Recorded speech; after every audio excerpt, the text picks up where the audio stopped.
Yes, so good evening. And the theme for our retreat for these 3 days is the Supreme Lover. And it couldn't be a better coincidence that the retreat ends on the Valentine's Day. It was not planned. I just happened to realize that it ends on the 14th of February. So it perfectly fits with the theme. So we are going to discover more about this lover. So the supreme lover for us is Jesus, who gives himself, and God the Father, who gives his only son for us. So we are going to see different aspects of how God, who loves us abundantly, he empties himself totally for us, and how we respond to God's love, and how we could play our role as a lover. So today's theme is I am the receiver. The supreme lover is giving something to me, and I am the receiver. So let's begin with an opening prayer. In the name of the Father, and of the Son, and of the Holy Spirit. Amen. May all that we do begin with your inspiration, continue with your assistance, and reach to perfection in you. Amen. Mary, our Mother, be with us in our journey, and place us with your Son, Jesus. Okay, so some important announcements before we begin. So these are the attitudes with which you should be coming for the retreat for the rest 2.5 days, even while you're at your homes. First of all, have a free mind. Just keep all your worries, all your anxieties aside. Don't set any goals for the retreat. Okay, don't say that, okay, I'm going to be 100% transformed, or, these many things are the changes that I'm going to do in my life. No, don't do that. You are not the right person to decide how much change you need, or how much you will be changing. Let the Spirit reveal to you, and let the Spirit guide you. And trust me, if you are generous enough to the Holy Spirit, He will reveal which are the areas in your life that needs to be changed. So trust the process, trust God, trust the Holy Spirit. It will go smoothly. So let it flow. Don't take any pressure. Don't keep any targets. At the end, you will realize what has actually changed in your life. So it all depends on your generosity. The more you give, the more God will be gracious towards you. So give yourself freely to God. Try to maintain a mood of silence in your homes. I know it's difficult, but try maximum not to talk, not to use your mobile phones, avoid social media as much as possible. Okay, so if you have come here with an intention to pray for others, this retreat is not meant for you. I repeat, don't come here, don't attend the retreat to change somebody else's life. It will be a disaster. Don't pray for anyone else. This retreat is only meant for you. So be very selfish. You can call yourself self-centered. It's absolutely okay. But unless you change, you cannot see the change in others, because you will be looking at the world with the faults, with the sins, or with the shortcomings which you have. So just pray for yourself. This whole retreat is about you and your life, nothing else. Once you change, automatically people will notice the change, the presence of God in your life, and they will change. The surroundings will change. So pray only for yourself. And that should be the goal of this retreat. And be assured, God will surely work. I trust, because I have gone through this retreat before, and God will work in your life. And be assured, there are many people who are praying for you. There are brothers whom I have asked to pray for you. And so be assured, you all are in prayer. So leave all your worries and come with an open and free mind. So important thing, we don't talk about this. So get in touch with your feelings. So now, just for an example, what do you feel, or what is your basic feeling as you're sitting before your system or before the mobile phone listening to me? How do you feel? Do you feel joyous? Do you feel anxious? Do you feel confused? What is going to happen? Just get in touch with your feelings, because feelings are very important. It is these feelings that define, or that God uses to communicate to you. So for example, I feel loved being in the presence of my parents, or in the presence of my family members, because I get that feeling of importance of being loved.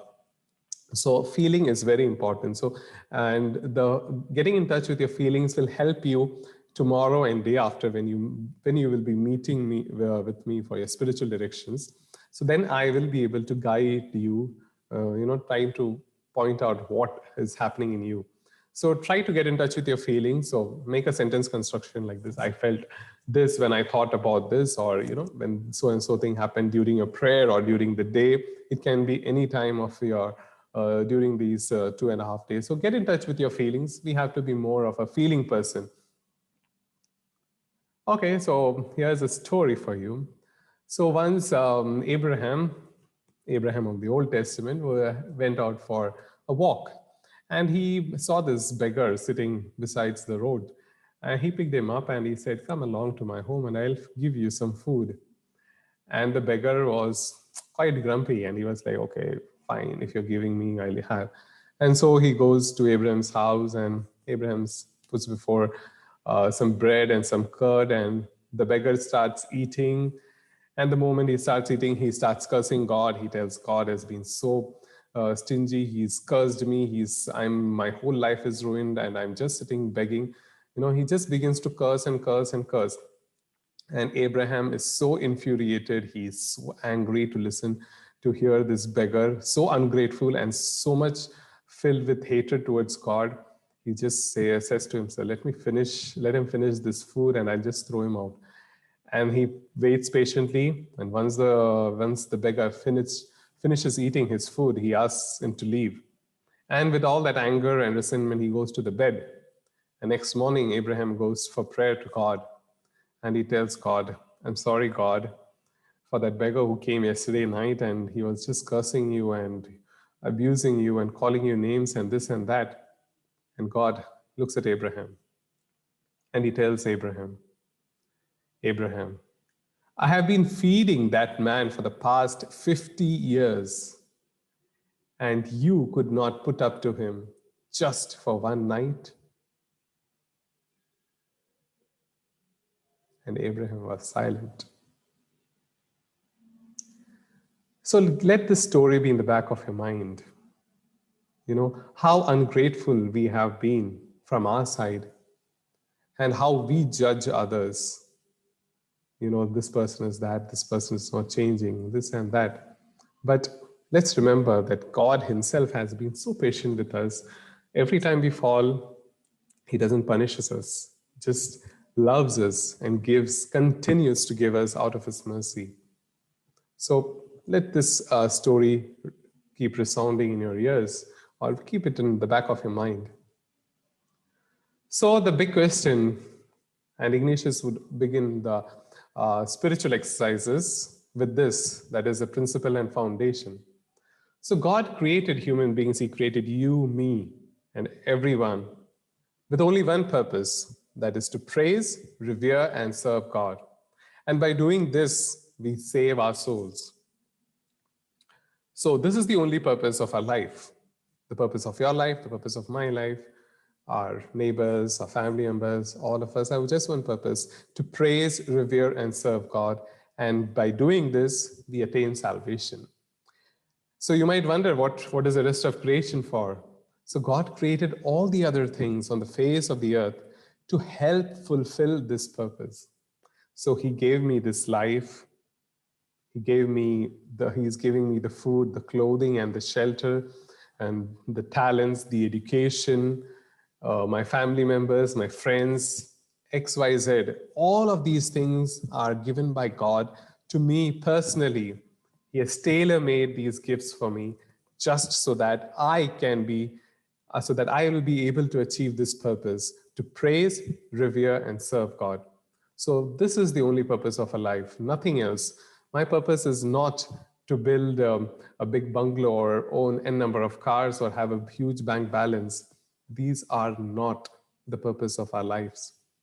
Our purpose is only to praise, revere, and serve God. Yes, but God gives us all these riches and all the other things. But the whole purpose is to use those talents or those riches to attain this ultimate purpose. So therefore, I am the receiver. So God is the giver. So God is the supreme lover, as I said in the beginning. So he just gives and gives in abundance. And then my act in this love relationship is that I'm just a receiver. It comes in so much in abundance that I just receive. And God tells that God has taken you for his own. So he has chosen you. He doesn't love the crowds, but he individually loves you. He individually loves me, Sebi here, and each one of you who are attending this retreat and who those who will be listening to my talks on the YouTube. He's loving you individually. He does not love as a group. He knows you. He knows what you need. He knows your family. He knows everything about you. And mind you, we are not worthy. We have not done anything great. It is out of his mercy that he still gives us. It is out of his love that he gives us. So this attitude of gratitude alone can help us build a deep relationship with God. So he is the lover, and the lover is just giving. And all of us would know that the real joy of love is when you keep giving and not in receiving. So the more you give, the more the joy you get. So at this moment, we are reflecting on this part that I am the receiver and God is the giver of this love. So now let's turn back to our history, the creation story.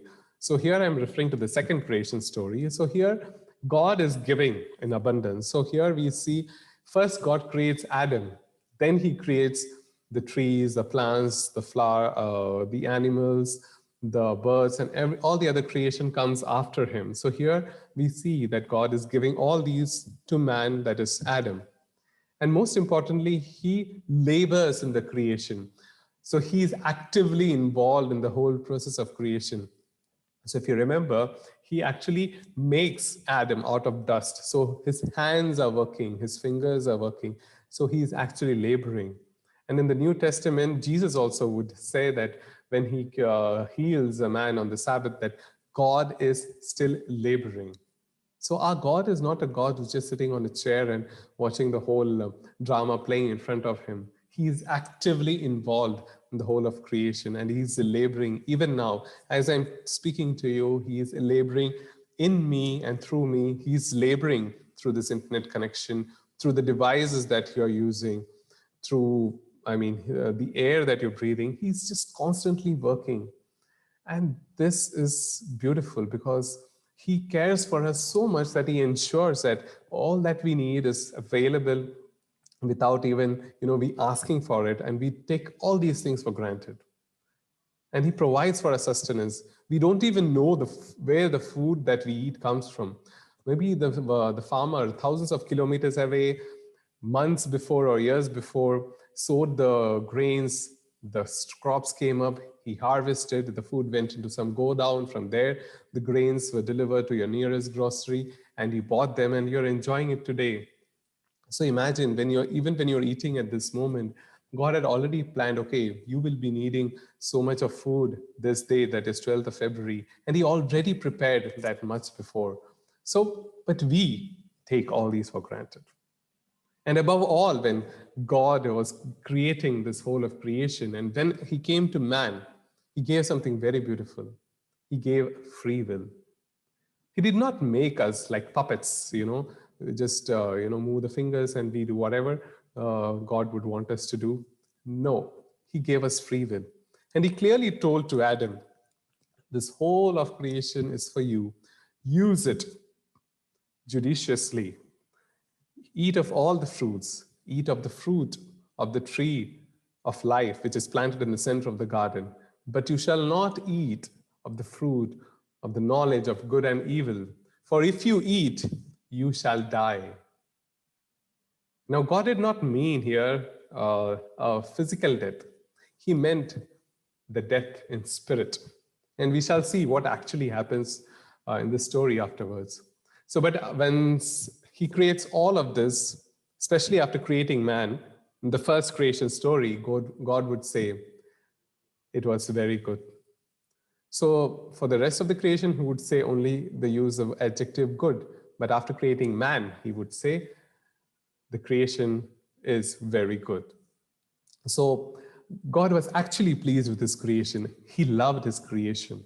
He loved everything that he made. And most importantly, he loves each one of us because we are, we cannot use the term the, crown of creation because then we tend to become, superior and we tend to dominate around the creation. That is not the point.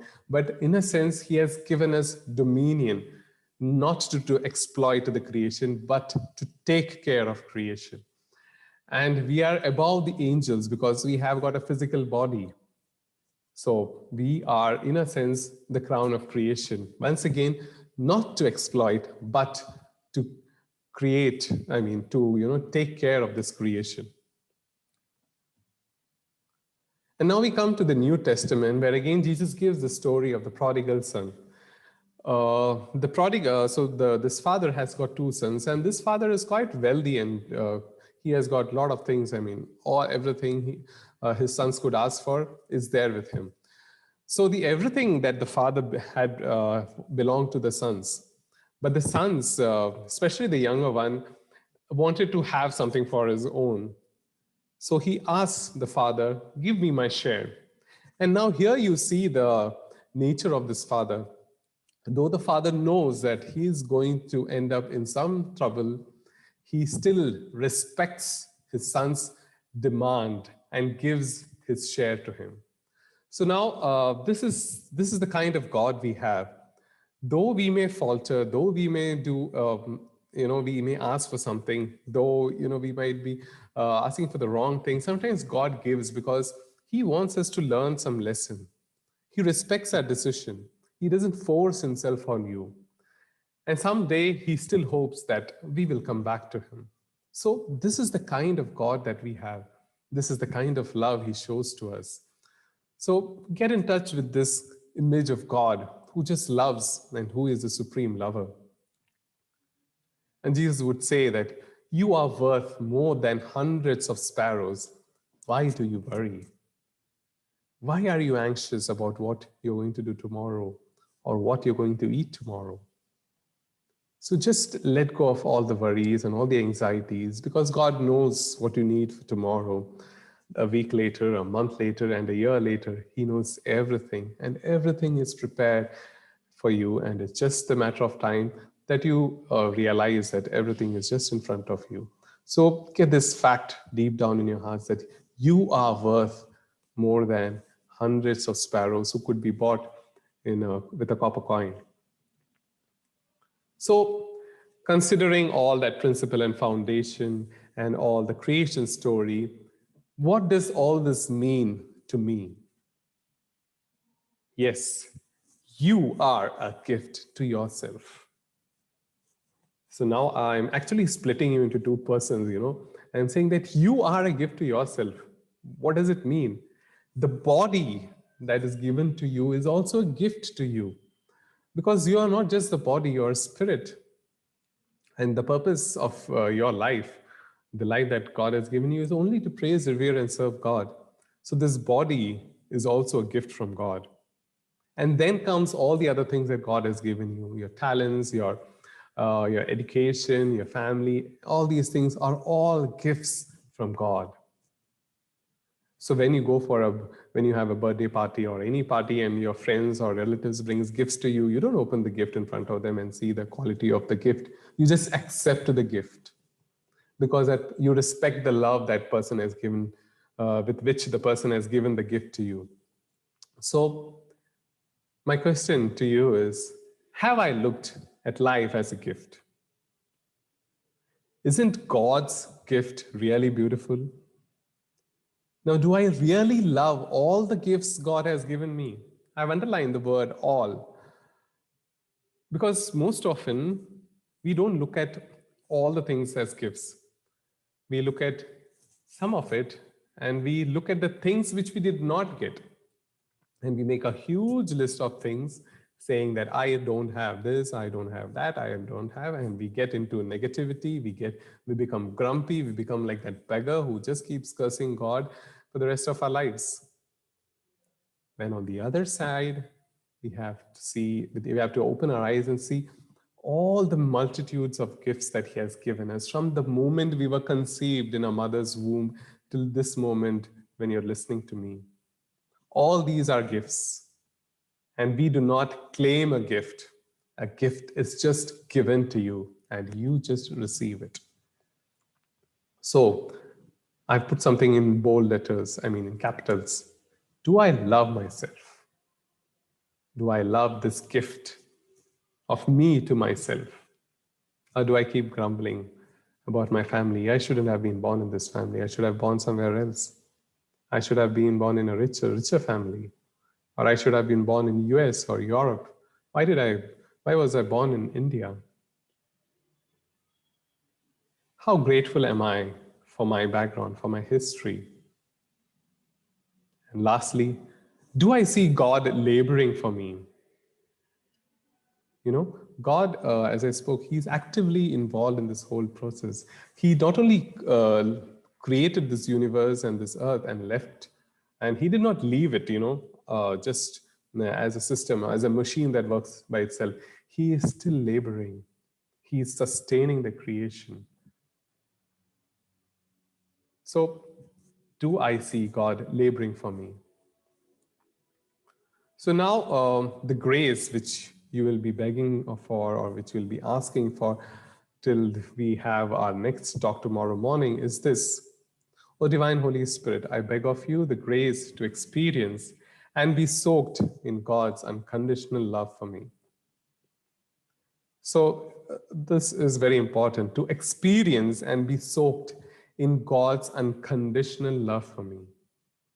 So it's very important not only to know that God has given me these things, but to really experience that. And then only we can be soaked in that deep love which God has for us, and out of which He keeps giving us even now and even in the future. So I'm giving you 3 meditations or 3 ways of getting in touch with ourselves. So you can use any of these 3 meditations, either today evening during adoration or tomorrow morning, and try to experience how God is actually loving you through all that He has been doing for you. So the first one is accepting all that I am and my body. So now this is very important. We have to start with ourselves. I have to start with my own self, my body, the person I am. Only then I can move to the other things. So in Jeremiah chapter 18, verse 1 to 6, God would say that I am the potter and you are the clay. So get this imagery of a potter who is sitting with a lump of clay and he's gently molding that lump into a pot. And it's a very slow process. But each pot is made individually. It's not a machine that he puts in the mold and presses and the pot is out. He has to labor individually on each lump of clay and make a unique pot. So I may be an insignificant dot in the whole universe, yet God gives His 100%. He forms me, He molds me, He designs me, He makes me unique, He makes me precious, and I'm special. And there is no duplicate copy of me in this whole of creation.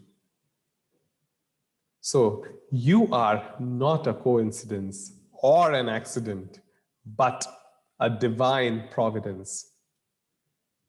These words may seem very rhyming, but there is so much of meaning and so much of depth in that.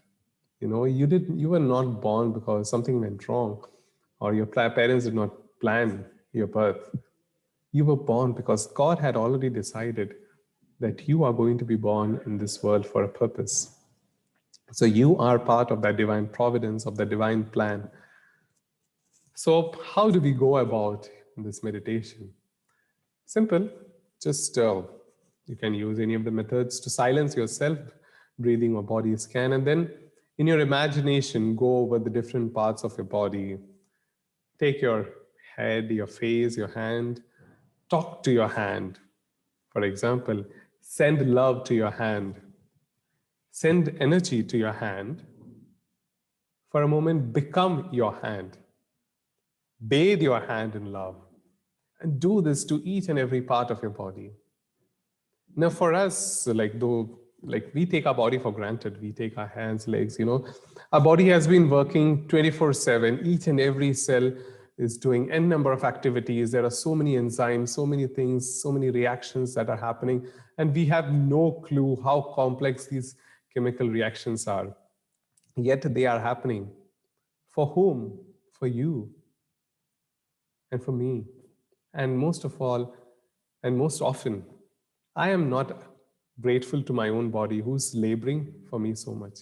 So let's accept and love this body who has been loving us without even our knowledge. So try to do with this with each and every body part and see the change, you see the positivity that your body is filled with as you actively love your body. So loving means actually accepting that body part and giving that energy that is within you. So feel God's touch through different parts of your body. So as I said, the potter is molding the lump of the clay. So just as fingers would go around that lump, try to feel God's fingers on your body. You're so precious that nothing went unnoticed in your body when you were being formed, because you are His creation. And when you go to each body part, say a yes to God for every part and say a thank you to God for that body part. And do this over at least once. You can keep doing it over and over again. It will change a lot within you. And the most beautiful thing is, in this body of mine, God dwells. My body is a temple of the Holy Spirit. How much more should I value this temple where God actually resides? So let's start with our own body. Then we will move to the externals. If you're uncomfortable, if you are not able to meditate, we can use this, that is accepting my history. Again, Jeremiah 29:11, God would say, I have plans for you, my child, plans not for your destruction, but for your well-being. So what you have to do is divide your life history into different parts: early childhood, late childhood, teenage, adolescence, married life. You can divide your life into different parts, and which are just note down the striking events, both pleasant and unpleasant, and bring these events in the presence of God and try to see what God has been trying to tell you through those events, and see how God has been working for your good, both through the pleasant and the unpleasant events. So actually, when we look back in our lives, you might realize that God just did not let that unpleasant event happen in your life. He wanted to teach you something, because He considers you, He has adopted you as His child. So just like a father or a mother would instruct his or her child, He is teaching you some important life lessons through those unpleasant events. So try to get into those events and see how God has been actively working for you. And He has been working only for your well-being and not to harm you. And once again, say a yes to God for every stage of your life. And at the end, you can say that, yes, I am a lovable person because God loves me. I am important to God. And everything that God has done for me is out of pure love. Therefore, I am a lovable person because my body is filled with God's love, because all that is around me is out of love and for love. So therefore, I am a lovable person. And this might be the most trickiest or the most challenging part to tell to yourself. I love myself as I am. And when you say this, say mean each and every word. It's very difficult, to really mean those words, especially I love myself as I am. There are some areas in our life which we do not accept. We always say, okay, this could have been better, that could have been better. So it's try to really challenge yourself and to see which are those areas which you are not able to accept when you say these words. I love myself as I am because God loves me the way I am. And when you go through these events, say this little prayer. Thank you, Lord, for making me live the life that I lived. So we are just looking at our history, all that has been happening in our past, and then try to get in touch with your feelings, as I said in the beginning, and try to really get in touch with what God has been trying to do for you, how He has been laboring for your well-being, and express a word of gratitude. And the third method, very similar to the other two. It's like Mary would sing the Magnificat after meeting Elizabeth. And as Psalm 139 would praise God for creating each one of us so beautifully and so intricately. You can read any of these passages, and then the task is up to you to praise God for all that He has done for you. So how do you do this? Just take a paper and pen, and then you just list down all your talents, all your abilities, your holy desires, your plans, all the good things that God has given you, your body, your senses, your desire, everything that you are, and all your experience. Just make a huge list. And if you're really doing it properly, you'll be surprised. You can write on and on. It's just that we do not, we take all these things for granted, that we fail to realize that there are so many things to be grateful for, and do it very generously. You can say, be grateful for even the fact that you can smile, even the fact that you can sleep. There are many others who can't do these things. Be grateful for the clothing, the food that you eat. There are so many things. Be grateful that you can see, you can hear, you can touch, you have a family, or you have friends around you. There are so many others who are deprived of these things. So for every good thing that you have received, somewhere someone has sacrificed his or her share of gift for you, and you don't even know, and you don't even appreciate these gifts and talents that God has given to you.